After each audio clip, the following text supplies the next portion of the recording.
So here I want to look at an instructive chess game, and this was played in 1970. This was the match of the century between the USSR and the rest of the world. The white pieces are played by Bent Larsen, the famous Danish grandmaster known for his eccentric play sometimes. Was one of the best players in the West for a while for sure. You'll see that he actually plays a bit of an eccentric opening here against Boris Spassky, who has the black pieces. Spassky at this point in time was actually a world champion and was a great player, was known as a universal type of player, could just play any position really well. And definitely some interesting stories about Spassky, but we won't get into him here. So Spassky was the person that actually lost the 1972 World Championship match to Bobby Fischer. So maybe that was his biggest claim to fame, unfortunately. But okay, so Larsen starts here with b3, and this is going to be a miniature game, less than 20 moves or less. But there's going to be a lot of tactics and a lot of crazy stuff you can see, so we won't get to explore all the sidelines, but I'm going to try to hit the highlights. So b3, again, an eccentric opening. Rule of thumb is open with some center pawns, maybe c4. You can also do a couple different things, but as a rule of thumb, b3 is definitely an orthodox opening. It's even known as Larsen's opening. So knight e5, bishop b2, knight c6. Spassky's just going to develop his beginning moves will almost look like something that you could teach a beginner to. Just develop your pieces, put them in a good position, and usually you'll get at least something playable. So Larsen plays c4, at least trying to control a little bit of the center, but again, not really doing anything to develop his pieces. Knight f6, black just keeps developing.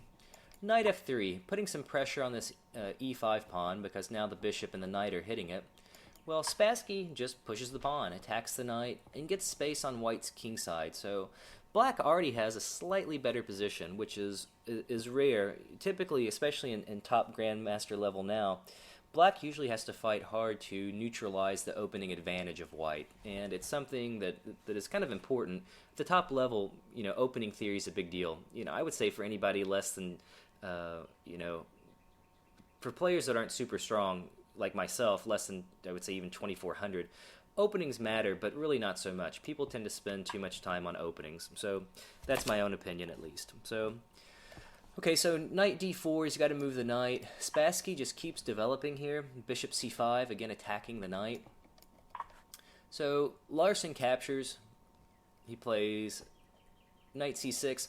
Now, kind of have some choice. Do you want to capture with the d pawn or the b pawn? The rule of thumb is to capture towards the center, but in these positions, there's a position from the opening of the Ruy Lopez, which is a different opening. It starts with e4 and e5. It's typical to capture with the d pawn, and you capture, as they say, away from the center, but the idea is you're opening up the diagonal for this bishop. So again, development is the utmost importance in the beginning, so kind of keep that in mind. So dc6, okay, Larsen plays e3, trying to get some scope for this bishop to develop. Again, we just see Spassky developing, bishop f5, overprotecting this e-pawn, and he could castle kingside, but he plans on castling queenside and launching a kingside attack. So that's why the bishop's coming out here, bishop f5, queen c2, just again trying to get some development in, help cover this d3 square a little bit. Not possible yet, but maybe eventually down the road he could play something like d4. Again, not yet because black could simply capture en passant. But again, c2 looks like a good square for the queen. There's not many other options for it to make it active. So queen c2, queen e7, again overprotecting the bishop on c5, clearing way for black to kingside castle. So bishop e2, kingside castle, and now we see the big mistake for white, f4. This already allows black to put a lot of pressure on the position, and the pressure comes from the move knight g4. So black is starting to infiltrate the position. All of black's pieces are active except for this rook on h8. Every piece is doing something. Everything's developed. And if you look at white, notice his poor little knight back here on b1 not doing much. The rook on a1's not doing anything. The rook on h1's not doing anything. The king is still in the center. So black has already a very, very strong, very active position. So at this point, after knight g4, you'll see that this diagonal, this this h4 to e1 diagonal is going to play a critical role in this game. So he doesn't want to allow this check, so Larsen plays g3 to keep the queen from coming in. Let's look at some different lines here real quick. suppose bishop g4 to get rid of that strong knight. Well, in that case, queen h4 check, maybe g3, I don't know, maybe king f1's better. In any case, this bishop's going to get snatched off, and again, now white can't castle at all. Let's suppose he plays maybe something more natural like g3. After this, again, now black has this idea of pushing the h-pawn to blast open the king side. And the king is still stuck in the center. He can't castle. He can castle king side again, but then, as they say, that's castling into it. Black already has all these pieces over there. I would say at this point, white already has a losing position after that variation. So suppose he doesn't do that. Suppose he tries to castle and get to safety. And this is where you have to be alert tactically. So if you notice the knight is hitting the e3 pawn. The bishop is also hitting the e3 pawn. Well, what's holding everything together? It would be nice if you could play something, say, for example, like knight to e3. Then you're forking the queen and the rook. Well, you can't do that immediately, right? Because of this d2 pawn holding everything together. Well, here we have a little sacrifice. You can play simply rook d2 and get rid of that anchor. Now, white can't play queen to d2 because bishop e3 check is just going to win the queen, and then it's curtains. Spassky would have no trouble converting that. After knight d2, well, here comes that knight e3. That's what we wanted. Okay, the queen's under attack. You want to move that somewhere. Where are you going to put it? We'll say queen c1. Knight f1, notice that's a discovered check because of the bishop, so the only way to get the knight and move out of check is to play king f1. But now queen h4 is going to come, and threatening mate in 1. Now the queen's threatening to come to f2 and give mate. So white would have to guard against that. Different ways you can do it. Maybe he tries to play something like, maybe queen to e1. Well, now queen h2 is going to be big trouble. Now there's a new mate threat on g1. Basically, black's attack is overwhelming at that point.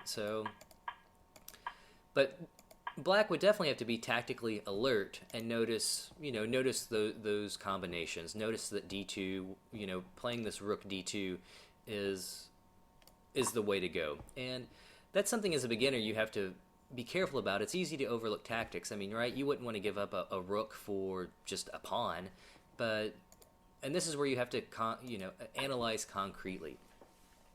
But the idea, again, white has such an advantage in terms of development and active pieces that it's okay to give up a piece for the attack. So there's one variation. So knight g4, he blocks this diagonal with g3, and we just said look at all of black's pieces, how active they are. The only thing that's not doing anything is the rook on h8. So here Spassky plays h5, and the idea is he's going to start pushing this pawn, maybe exchange, and then all of his pieces will be active.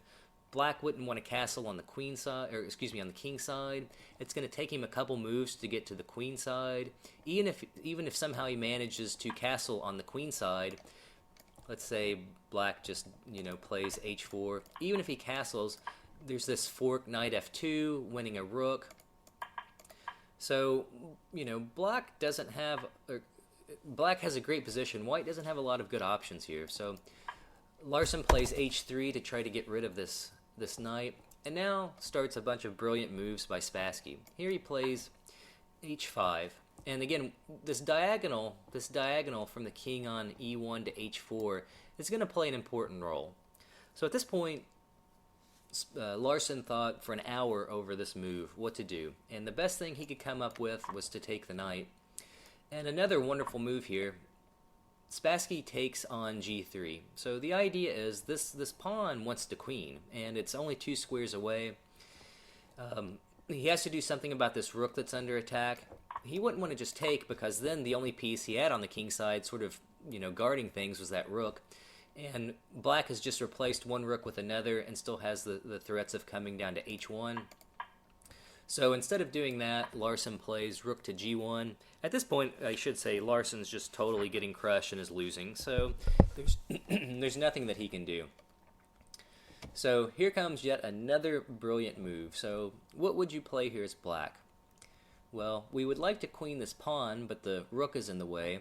We would also like to start getting in some checks on h4 if possible with the queen, but again the pawn's in the way. We don't want to just push just yet, maybe then it's okay for black to just take, or maybe even play g5 now, blocking up the queen. Okay, so I think black still has the better position, but not the move. So Spassky plays the brilliant rook to h1, so giving up an entire rook here. So after Larson takes, g2's next, and after g2, okay, again he's dead meat. He actually plays rook to f1, and after rook to f1, black gets in the check, queen h4 check. He plays king to d1, queens, and he resigns at this point. And the reason is it's just checkmate. So white has to capture the queen because otherwise he has no legal moves.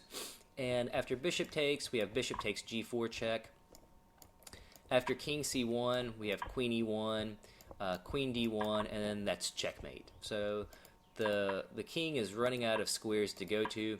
If he tries to block it here by playing bishop e2, then just queen h1 is checkmate. So that was game over. After pawn takes, it's just mate. So is there anything better for white to do at this point? Suppose he plays rook g1. Well, we still have, that might seem the more natural move, right? You don't want to just give up that rook. You've got queen h4 check. After king d1, queen h1. Again, if he takes the queen, he's just going to get a new queen right back. So what's the best move to play at this point? I mean, obviously, black is threatening just to take the rook.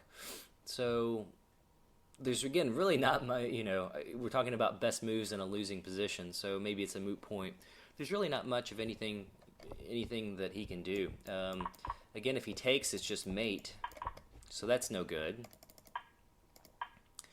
If he does anything else, if he, plays something like, knight to c3, then again, it's just mate after queen takes g1 and queen takes f1. So at that point, everything was basically done. So brilliant game by Boris Spassky, beating one of the best players in the world in a total of 17 moves. You don't see that at top level chess very often. But again, I wanted to show a couple things in this game. Emphasizing development, it's a big deal, and you can't, even if you're a great player, you can't neglect your development, because as you can see, black just steamrolled him. And so what happens when you don't have good development? If your opponent doesn't have good development, and you do have good development, then it's up to you to start immediately creating threats and pressure.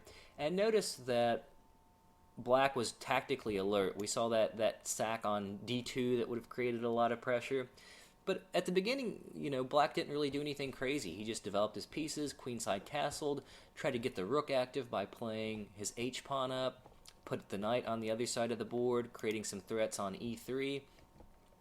And there were definitely some flashy moves here by sacking the knight and playing rook h1.